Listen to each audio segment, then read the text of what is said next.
छह बेटियों का बाप, हार्ट टचिंग स्टोरी। हेलो दोस्तों, स्वागत है आप सभी का। यह कहानी दीपक नाम के एक व्यक्ति की है जो 6 बेटियों का बाप है। तो चलिए शुरू करते हैं। 5 बेटियों की माँ होना कोई मामूली बात नहीं। सबसे ज़्यादा मुश्किल तब होती है जब पति ही बेटियों से नफरत करता है।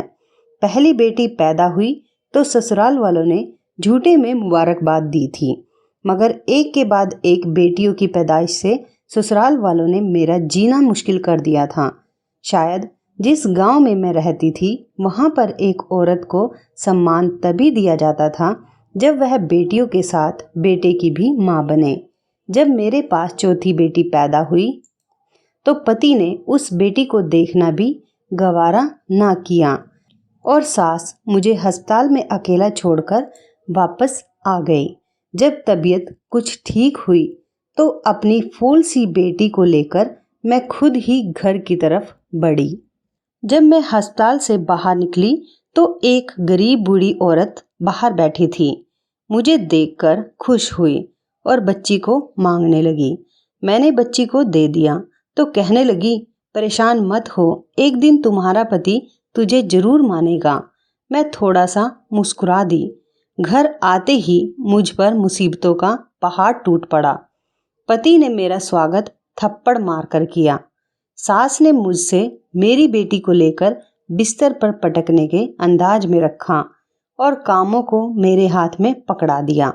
मेरी जेठानी जो 3 लड़कों की माँ थी, बात बात पर बेटों की माँ होने का रोब जमाया करती थी। मैं खामोशी से सब्र का घूंट पीती रही। जिंदगी गुजरने लगी। मेरी बेटियों को बाप और दादी का प्यार नहीं मिला। अक्सर मैं सोचा करती कि बेटियां भी तो भगवान की बनाई हुई होती हैं। सब कुछ भगवान के हाथ में ही तो होता है। जिसे चाहे बेटा दे चाहे बेटी दे, फिर क्यों इसका कसूर एक औरत को ही ठहराया जाता है। धीरे धीरे समय बीतता गया और मैं एक बार फिर से प्रेग्नेंट हो गई। 4 बेटियों के बाद अब मेरी भी यही राय थी कि अब मुझे भगवान बेटा दे दे ताकि इस बार मैं सास और पति के भरोसे पर उतर सकूं। समय जैसे जैसे गुजर रहा था मेरा डर बढ़ते चला जा रहा था। मेरे पति मुंबई में काम करते थे। इस बार तो उसने साफ साफ कह दिया था कि अगर इस बार भी तुमने बच्ची को जन्म दिया तो मैं तुम्हें डिवोर्स दे दूंगा। उनकी इस बात से मेरा शरीर कांपने लगा था। मैं पूरा दिन रोती रहती थी और भगवान से प्रार्थना करती रहती, पर शायद मेरी मुसीबतें अभी खत्म नहीं हुई। उस रात जब अस्पताल में मुझे होश आया तो नर्स मेरे सर के पास खड़ी थी। मुझे होश आता देखकर मुस्कुराते हुए नर्स बोली, मुबारक हो आपको, आपने एक प्यारी सी बेटी को जन्म दिया है। उसके ये शब्द मुझे सदमे में ले गए। मेरी आंखों से आंसू बह रहे थे। एक बार फिर मैं अपनी और मेरी बेटी एक खतरनाक पाप की सजा भुगतने वाली थी। मेरा दिल चाहा कि मेरी सांसें वहीं रुक जाएं और मैं इस मुसीबत से बच सकूं, मगर यह मुमकिन नहीं था। वह नन्ही गुड़िया रो रही थी। मैं उसे सीने से लगाकर रो रही थी। काश वह किसी और के यहाँ जन्म ले लेती। यहाँ बेटे की सूरत में मेरी गोद में डाल दी जाती। लेकिन मैं भगवान की राय में राजी थी। यह 5 फूल मेरी बेटियां मुझे जान से भी प्यारी थी, बढ़कर थी। मगर अब मैं पति और सास से तंग आ चुकी थी। अस्पताल के बाहर बैठी औरत मेरी हालत देखकर इस बार उसने बच्ची को नहीं मांगा था, बल्कि दुआ देते हुए बोली, भगवान से कभी भी उम्मीद मत छोड़ना, बहुत जल्दी तुम्हारे दिन फिर जाएंगे। मैंने दिल ही दिल में दर्द की सांस खींचते हुए सिर को हिला दिया। रात के 8:30 बज चुके थे जब मैं रिक्शे में बैठकर अकेली घर तक पहुंची थी। मेरा शरीर कांप रहा था। मैं हिम्मत करके दरवाजे पर आई। 1 बार 2 बार, यहाँ तक कि 1 घंटा गुजर चुका था, मगर किसी ने आकर दरवाजा नहीं खोला। अंदर से मेरी बेटियों के रोने की आवाज आ रही थी। अंधेरा हो चुका था, मगर किसी ने भी दरवाजा नहीं खोला। मैं भी दरवाजे से टेक लगाए बैठी रो रही थी। आधी रात को मुझे दरवाजा खोलने की आवाज़ आई। मैं झट से उठकर खड़ी हो गई। दरवाज़ा मेरी बड़ी बेटी ने खोला था। मैं फ़ौरन अंदर आई और उससे लिपटकर रोने लगी। मेरे ना होने पर उन चारों ने न जाने कौन कौन से जुर्म बर्दाश्त किए होंगे। मेरा पति बेखबर सो रहा था। मैं भी खामोशी से अपनी 5वीं बेटी के साथ कमरे में जाकर सो गई। कमजोरी और थकान से मैं जल्दी ही गहरी नींद में सो गई। मेरी आंख तब खुली जब मेरे पति दीपक ने मुझे बालों से पकड़कर उठाया। मैं पहली बार उनका गुस्सा देख रही थी। मुझे डर लगने लगा था। मुझे ऐसा लगता कि जैसे मुझे जान से ही मार देंगे। दीपक मुझे घसीटता हुआ कमरे से बाहर लेकर आया। मेरी बेटियां यह देखकर रोने लगी, जबकि सास उन्हें डांटकर चुप करवाने लगी। मेरा पति बोला, किसके कहने से तू इस घर में दाखिल हुई है? मेरे घर के दरवाजे अब तुम्हारे लिए बंद हो चुके हैं। अपनी बेटियों को लो और मेरे घर से निकल जाओ। साथ ही मेरी बेटियों को धक्के देकर घर से निकालने लगे। मैं हाथ जोड़कर उनके कदमों में गिर गई। यह घर ही मेरा सब कुछ था। मैं 5 बेटियों को लेकर कहाँ जाऊंगी? मेरा पति घर से निकाल चुका था। मैं बेटियों के साथ वहीं दरवाजे पर बैठी रो रही थी कि तभी मुझे सास के चिल्लाने की आवाज़ आई और मेरे पति की आवाज़ सुनकर मुझे कुछ दुर्घटना का एहसास हुआ। मेरी सास पांव फिसलने से गिर चुकी थी और उनका सिर किसी चीज़ से लगकर फट चुका था। मेरा पति घबरा कर रोता हुआ उन्हें डॉक्टर के पास ले जाना चाहता था, मगर कुछ देर बाद ही बहुत बुरी खबर आई। सास के सिर पर गहरी चोट लगने की वजह से उनकी मृत्यु हो चुकी थी। भले ही मेरे पति ने मेरे और मेरी बेटियों के साथ अच्छा नहीं किया था, मगर उस वक्त उन्हें तकलीफ में देखकर मैं उनका गम बांटने लगी। रिश्तेदार दूर दूर से हमारे यहाँ सास को देखने के लिए आ रहे थे, इसलिए पति ने मुझसे दोबारा घर से जाने की बात नहीं की थी। वक्त गुजरता गया और दीपक का व्यवहार पहले से कुछ बेहतर होता गया। वो मुझसे जरूरत पड़ने पर बात कर लिया करते थे और अब भी बेटियों को तो एक नज़र देखना भी गवारा ना करते। मैंने नोट किया था कि वह अब दूसरी औरतों में ज़्यादा दिलचस्पी लेने लगे हैं।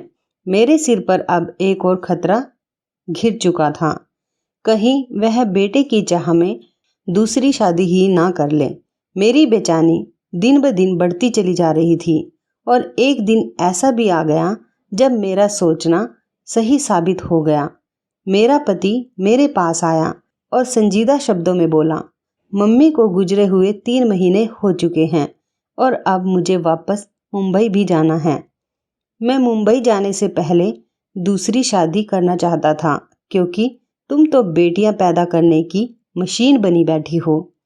यही ख्वाहिश मेरी माँ भी दिल में लेकर इस दुनिया से चली गई। पति के इन शब्दों ने मेरा खून खौला दिया था। पहले से इतनी मुसीबतें कम थी जो अब मेरे सर पर सौतन लाना चाहते हैं। मैं उन्हें समझाने लगी, मगर वो उल्टा सोच रखने वाले इंसान मेरी बात कहाँ सुनते। उस रात मैं बहुत रोई। मुझे मेरी जिंदगी बोझ सा लगने लगी थी। मेरा दिल चाहा कि मैं खुद को इस दुनिया से आज़ाद कर दूं, मगर जब ख्याल अपनी बेटियों का आता था तो फिर इस इरादे को भुला देती। सुबह हुई तो मेरा शरीर बुखार से तप रहा था। पहले तो पति ने ध्यान नहीं दिया, मगर जब मेरी तबीयत ज़्यादा बिगड़ने लगी तो मुझे डॉक्टर के पास ले गया। मुझे हैरानी तब हुई जब डॉक्टर ने कहा कि आप माँ बनने वाली हैं। उसके ये शब्द मुझे कोई खुशी नहीं दे रहे थे, बल्कि उल्टा मेरी चिंता बढ़ा रहे थे। मेरे पति को आज रात वापस मुंबई जाना था। जब उसने यह खबर सुनी तो खामोशी से मुझे घर ले आया। घर लाकर तेज आवाज से कहने लगा, अगर इस बार तुमने बेटा जन्म दिया तो ठीक है, वरना अगर बेटी हुई तो मार देना या फिर जिंदा दफन कर देना, मगर इस घर में मत आना। अगर मेरी बात के खिलाफ हुई तो तुम्हारी 5 बेटियों को ऐसी जगह भिजवा दूंगा जहां से तुम दोबारा कभी उनसे मिल नहीं पाओगी। पति की यह बात सुनकर मैं दंग रह गई। दीपक मुंबई चला गया था और मैं डर का शिकार हो चुकी थी। जैसे जैसे वक्त करीब आ रहा था, मेरा दिल धड़कता जा रहा था। मैं हर समय यही प्रार्थना करती कि इस बार मुझे बेटा मिल जाए। मेरे घर में एक और बेटी आने का मतलब था बाकी की 5 बेटियों से हाथ धो बैठना। मैं नन्ही सी जान को किसी भी तरह मौत के घाट नहीं उतार सकती थी। समय पूरा हुआ और मैं भगवान से प्रार्थना करती हुई अस्पताल में चली गई। मुझे इस बार बेटा ही चाहिए था, मगर शायद भगवान को कुछ और ही मंजूर था। एक बार फिर मैंने बेटी को जन्म दिया। पति का बार बार आता फोन मैं काट रही थी। उसे क्या बताती कि आप छठी बेटी के बाप बन चुके हो।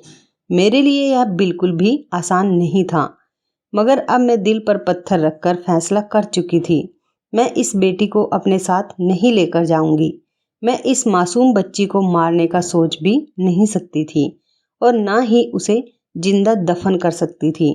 मुझे कोई बीच का रास्ता निकालना था और यह काम शायद मेरे लिए दुनिया का सबसे मुश्किल काम था। मैं अस्पताल से बाहर निकली, सामने वही गरीब औरत बैठी थी। न जाने उस वक्त मैंने दिमाग में क्या सोचा। मैंने उस गरीब औरत को अपने साथ ले लिया और अस्पताल से हटकर दूसरी जगह पर चली गई। वह औरत हैरान थी, मगर जो बात मैंने उससे कहा उसे सुनकर वह मुझे देखने लगी। कुछ देर खामोश रहने के बाद उसने हाँ में सिर हिलाया और मेरी बेटी को मेरी गोद से उठा लिया। मेरा दिल उस वक्त टुकड़ों में बट गया था। एक माँ के लिए अपने बच्चे को खुद से जुदा करना बिल्कुल आसान नहीं होता। मैं दिल पर पत्थर रखकर घर की तरफ वापस आ गई। घर पहुंचते ही दीपक का फोन आया। शायद वह मेरे जवाब का इंतजार कर रहा था। मैंने डरते हुए उसे बताया कि मैंने एक और बेटी को जन्म दिया है। दीपक उसके जवाब में कुछ ना बोला और कुछ देर बाद वो कॉल कट कर चुका था।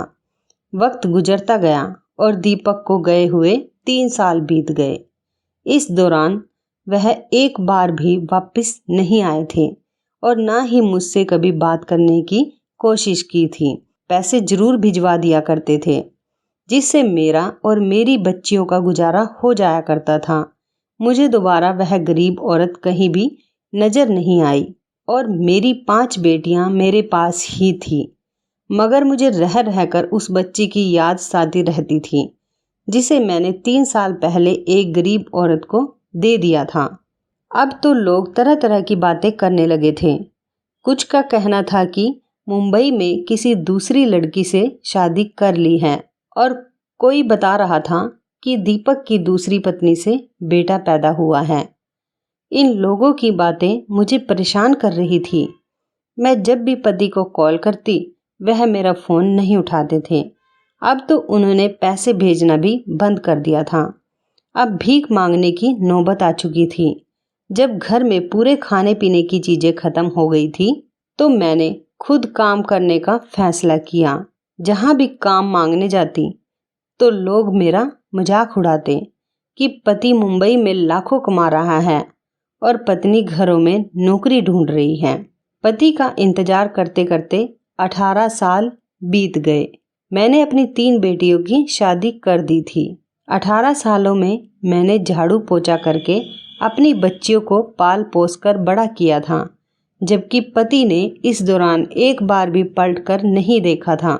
सोमवार का दिन था जब मैं भगवान की पूजा कर रही थी। अचानक दरवाजे पर दस्तक हुई। जब मैंने दरवाजा खोला तो एक पल के लिए मैं सदमे में चली गई।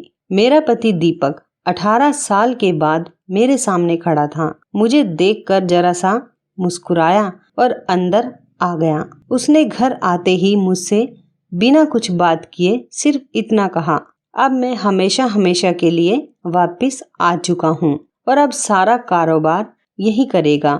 मुझे तो हैरानी तब हुई जब उसने कहा कि वह पिछले 2 महीने से यही आया हुआ था। मैं खामोशी से उसकी बातें सुन रही थी। वह अपने बैग से कपड़े निकालकर फ्रेश होने चला गया था। 18 सालों में मुझे दीपक के बिना जीने की आदत हो चुकी थी, मगर तकलीफ तो तब हुई जब उसने आकर एक बार भी अपनी बेटियों के बारे में नहीं पूछा और ना ही मुझसे यह पूछा कि इन 18 सालों में मैंने कैसे अपना और उनका पेट पाला। शायद यह भी मुझे ही सब्र करना था। दीपक बाहर निकला और कुछ ऐसा शब्द बोला जिसे सुनकर मेरी सांस रुक गई थी। वह कहने लगा कि वह यही एक लड़की को पसंद कर चुका है। उसका नाम पूजा है। अगले सोमवार को उसका पूजा के साथ विवाह होगा और मुझे बताकर दोबारा घर से जा चुका था। मैं उसे जाता देखती रही। क्या कोई इस हद तक भी लापरवाह हो सकता है? उसकी बेटियां उसके प्यार के लिए तरस रही थी, मगर उसे कोई परवाह नहीं थी। सोमवार का दिन भी आ चुका था। घर को दुल्हन की तरह सजा दिया गया था। मेरी बेटियां खामोशी से एक कमरे में छुपकर बैठ गई थी। उन्हें इस शादी में कोई दिलचस्पी नहीं थी। दीपक बहुत खुश था। मुझे बताने लगा कि पूजा अपनी माँ के साथ यहीं आ रही है, यहीं पर उसका विवाह होगा और फिर अगले ही हफ्ते मैं पूजा के साथ वापस मुंबई चला जाऊंगा। मेरा सब्र का इम्तिहान खत्म हो चुका था, लेकिन मेरा चुप रहना ही बेहतरीन जवाब था। मैं खामोशी से सर झुकाकर जब उसके कमरे में गई तो वह लड़की सामने बैठी थी जिससे दीपक का विवाह होने वाला था। उसे देखकर मेरे पैरों तले जमीन निकल गई थी। उस लड़की की उम्र 17 या 18 साल की थी, जो अपनी नज़रों से बार बार मुझे देख रही थी, जबकि वहीं दूसरी तरफ मेरा पति उस लड़की की माँ को पैसे पकड़ाता हुआ न जाने क्या बातें कर रहा था। पैसों की भीड़ में आज एक औरत को मासूम लड़की का चेहरा नहीं दिखाई दे रहा था। तभी दीपक को कॉल आई और वह खामोशी से कमरे से निकल गया। मैंने जब उस लड़की की माँ को देखा तो मुझे लगा कि इन्हें पहले भी कहीं देख चुकी हूँ, मगर कहाँ, याद नहीं आ रहा था। वह औरत भी बार बार मुझे ही घूर रही थी। मैं जल्दी से कमरे से निकलकर आई और अपने दिमाग पर जोर देने लगी। दीपक भी आ चुके थे। तभी से मेरे दिमाग में ख्याल आया और मेरे होश उड़ गए। यह कैसी मुसीबतें टूटने वाली थी। मेरा शरीर सुन्न होने लगा था। तब मैं बाहर निकली और जाकर पूजा की माँ को पकड़कर अपने सामने किया और मैं उसे बोली कि तुम वही औरत हो ना जिसे मैंने अपनी बेटी को दिया था। मेरी बात सुनकर वह हक्की बक्की रह गई थी और बोली, हाँ मैं वही हूँ, मगर तुम कौन हो? दीपक सवालिया नज़रों से हमें देख रहा था। मैं गुस्से से बोली कि मैं वही औरत हूँ जिसने 18 साल पहले अपने इसी पति के डर से अपनी बेटी को तुम्हारे हवाले किया था। खबर किसी बिजली की तरह गिरी थी। दीपक घबराया हुआ था। वह औरत अपने सीने पर हाथ रखकर जमीन पर बैठ चुकी थी, जबकि पूजा हैरत से मुझे देखने लगी थी। जब दीपक होश में लौटा तो उस औरत से सवाल करने लगा। वह औरत अब मालदार हो चुकी थी, लेकिन मेरी बात को सच मान गई। पूजा मेरी और दीपक की बेटी थी। अगर एक पल की भी देरी हो जाती तो ना जाने कौन सी मुसीबत टूट पड़ती। दीपक अपने बाल पकड़ता जमीन पर गिर चुका था और होश आते ही घर से बाहर निकल गया था। उसको बेटियों से नफरत थी, मगर जो पाप करने जा रहा था वह बहुत बड़ा पाप था। पूजा जमीन पर बैठी रो रही थी और मैं बेबसी से उसे रोता देखकर उसे सीने से लगाकर रोने लगी। दीपक को घर से गए काफी देर हो चुकी थी। 2 दिन गुजर चुके थे और फिर दरवाजे पर एम्बुलेंस आई, जिससे दीपक को उतार कर घर लाया गया। उसका 2 दिन पहले एक्सीडेंट हो चुका था। उसकी एक टांग टूट चुकी थी। उसकी जुबान दांतों में आकर कट चुकी थी। अब वह बोल नहीं सकता था। जैसा भी था, मेरी बच्चियों का बाप था। बेटियां कहाँ बाप को तकलीफ में देख सकती हैं। जब जब मेरी बेटियां दीपक की सेवा करती, वह नजर झुकाकर रोने लगता था। पूजा से उसने दोबारा कभी नजर नहीं मिलाई थी और ना ही पूजा कभी दीपक के सामने जाना चाहती थी। कुछ दिनों के बाद दीपक ने अपना सारा धन अपनी 6 बेटियों के नाम कर दिया और अपनी बेटियों से माफी मांगी और अब सब खुश रहने लगे। तो दोस्तों, ये थी आज की कहानी। कैसी लगी आप सबको ये इमोशनल सी कहानी? आप हमें कमेंट बॉक्स में ज़रूर बताएं। यदि आपको हमारी ये वीडियो अच्छी लगे तो आप हमारी इस वीडियो को लाइक शेयर ज़रूर करें। हमारे चैनल को भी सब्सक्राइब करें। और यदि आप हमें फेसबुक पर देख रहे हैं तो आप हमारे फेसबुक पेज को लाइक और फॉलो ज़रूर करें। तो दोस्तों फिर मिलते हैं ऐसी ही ज़बरदस्त कहानियों के साथ नई वीडियो में। तब तक के लिए धन्यवाद। आप सभी अपना ख्याल रखना। आपका दिन शुभ व मंगलमय हो।